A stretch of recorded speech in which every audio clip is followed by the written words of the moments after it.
O'zgalarning hayotiga qarab emas, o'zingizni sharoitingizga qarab yashang. Shunda baxtli bo'lasiz. Hech qachon demang. Hayotda hamma narsa bo'lishi mumkin.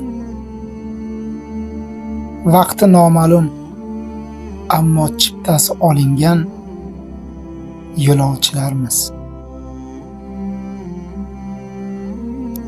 Inson daryo kabidir. Faqat yuzasi ko'rinadi.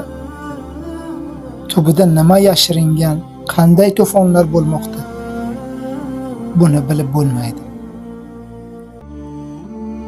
Ertaga qilaman dema. Bugun ham kechaning ertasi edi. Nima qila olding? Nafratlanaman. Nimadan? Gunohi ko'p, tavbasi yo'q qalbimdan. Odamlar pulim ko'p bo'lsa yaxshi yashayman deb o'ylashadi.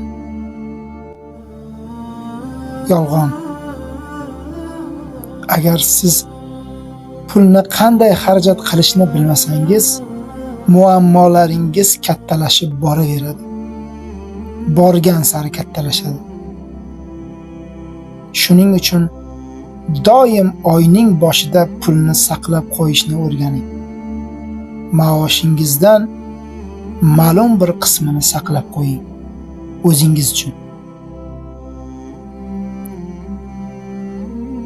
Masalan, non olishga borganingizda nonvoyga pul to'laysiz.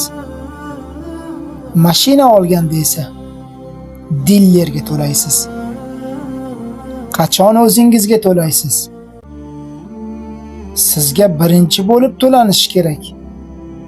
Faqat saqlab qo'yayotganingizda, oyning eng boshida. Shuni unutmang. Ochiq-sochiq kiyingan qiz qimmat mashinaga o'xshaydi. Ko'radigan ko'p, oladigan yo'q. So'z og'izda insonning qulidir. Og'izdan chiqsa, inson uning qulidir. Sizdan ketgan insonlarga achinmang. Qachon ko'rgansiz chirigan meva daraxtda turganini? Nomusning jinsi bo'lmaydi. Men erkakday ayollarni ham,